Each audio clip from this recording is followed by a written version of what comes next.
انبیاء کو ان کی قوموں کی زبانیں دے کے نہیں، قوم کی زبان بولتے تھے نبی، قوم کی۔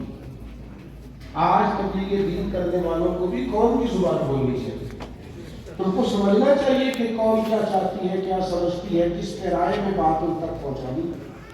قوم کی زبان میں قوم سے گفتگو کی جائے، لوگوں سے ان کی عقلوں کے مطابق بات کرو، نہ کہ اپنی عقل کے مطابق۔ آپ کو جدید ترین تقاضے اختیار کرنے ہیں۔ مسجد کا ماحول اتنا شستہ ہو، اتنا شاندار ہو۔ وہ جی ہمارے خطیب صاحب کی بڑی تگڑی تقریر نہیں کرتے، اس لیے مجموعے میں ٹائم پہ نہیں جاتا۔ میرا مشورہ ہے آپ ٹائم پہ جانا شروع کریں، انشاءاللہ تقریر اچھی ہونے لگ جائے گی۔ جب آپ جاتے ہی آخری 10 منٹ میں ہیں صاحب، تو پھر آپ کے 10 منٹ کے لیے تو مواد تیار ہو جائے۔ تو آپ وقت پہ جائیں۔ کبھی کبھی آپ تقاضا کریں کہ حضرت میرا دل کرتا ہے فلاں آیت پر کچھ گفتگو کر دیں، سیرت کا فلاں پہلو بیان کر دیں، تو چیزیں بہتر ہو جائیں۔ تو جدید ترین تقاضے، مدارس کی بھی عمدگی، اس کے طلباء کا بھی احساس مضبوط ہونا چاہیے، طاقتور ہو بچے۔ وہ ایک دوست ایک دفعہ مجھے آ کے کہنے لگے، بڑی پرانی بات ہے، سادے سے بندے تھے، کہنے لگے کہ وہ مدرسے کے بچے فلانے بٹے پہ بیٹھ کے کھا رہے تھے۔ میں کہ ویسے جائز ہے کھانا؟ کہنے لگے ہاں۔ میں نے کہا کہ بچے کھاتے ہیں؟ کہنے لگے ہاں۔ تو میں نے کہا ان کو بھی کھانے دو، کیا ہے؟ آپ سمجھے، اتنا دبا دیا جاتا ہے ان بیچاروں کو، اتنا دبا دیا جاتا ہے۔ وہ چھوٹا سا ڈونر آ جاتا ہے تو بچوں کو پریشان کیا جاتا ہے۔ چھوڑ دیں، آپ ان کو آزاد کریں، آپ ان کو نہ لائے سامنے، ان کی خودداری کو بیدار ہونے دیں۔ گلا کو گھونٹ دیا اہل مدرسہ نے تیرا، اب کہاں سے آئے گی صدا لا الہ الا اللہ؟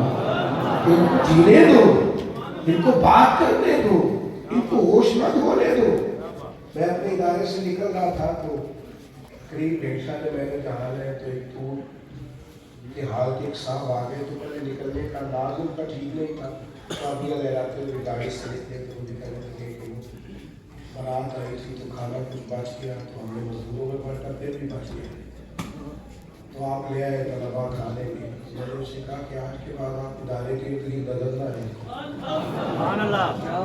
اسی اپنی بات کے لیے خبردار آپ دکھائی دیے تھے، یہ تو اس کام کو بچ گیا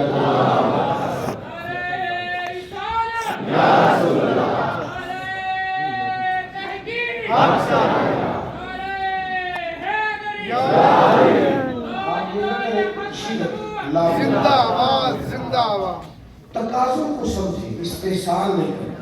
تیسری گزارش مسئلہ ختم نبوت میں، میں بھی سن رہا تھا بات تو میرا دل خوش ہو رہا تھا۔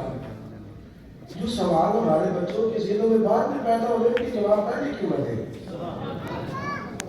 ہم اس طرح کیوں نہ کریں کہ کچھ چھوٹے چھوٹے کورسز ہم اپنے بچوں کو پہلے سے کرائیں۔ مسئلہ ختم نبوت انہیں پہلے سے یاد ہو، انہیں پہلے سے پتا ہو کہ اپنے بات کا جواب کیا دینا ہے۔ وہ بعد میں جب بیچارے کسی کے ہتھے چڑھ جاتے ہیں، جب ان کو کوئی گمراہ کر دیتا ہے، کبھی کو لفظی لے جاتا ہے، کبھی کو خارجی لے جاتا ہے، کبھی کو معاذ اللہ قادیانی کام کرتا ہے، پھر آپ کو خیال آتا ہے تو بچوں کو سوال کرتے دیں، ان کو بات کرنے دیں۔ آپ پہلے سے ان کو سمجھائیں، ان کو قائل کریں، ان کو کچھ ساری چیزیں پہلے سے پڑھائیں۔ ہم جب چھوٹے ہوتے تھے نا، والدین دادا چچا کسی سے لڑ پڑتے تھے نا محلے میں، گلی محلے میں، تو کبھی اختلاف رائے ہو جاتا تھا۔ خیر دیہاتیوں کی لڑائیاں بوجھ والی نہیں ہوتی تھی، صلح میں بڑی جلدی ہوتی، وہ والی لڑائیاں نہیں ہوتی تھی، سیاسی دعوے نہیں ہوتی تھی۔ لڑ پڑتے تھے نا تو کوئی آ کے کبھی گلی میں کھیل رہے ہوتے تھے تو کہتا تھا نا کہ ذرا اندر سے کسی کو بلانا، تو ہم کہتے تھے کہ اسی لیے نہ جا رہا، اسی لیے کوئی اتنی بڑی لڑائی نہیں، اور بچوں کی لڑائی ایسی نہیں، لڑائی میں ہوتی ہوتی، لیکن وہ ان کے دلوں میں بات بھرتی جاتی تھی بچوں کے ذہنوں میں کہ ہمارا ان سے اختلاف نہیں سمجھے۔ میرے خیال میں سمجھ، اور جس سے تھوڑا سا اختلاف ہو اس کے بارے میں بچے کے ذہن میں آپ بات بھر دیتے ہیں، تو جو ختم نبوت کا منکر ہو اس کے بارے میں بچوں کی ذہن سازی کی۔ میرا خیال ہے ایک اور مثال دیتا ہوں، بات ختم کرنے لگا تھا، میں ایک مثال اور دیتا ہوں۔ آپ کو پتہ ہے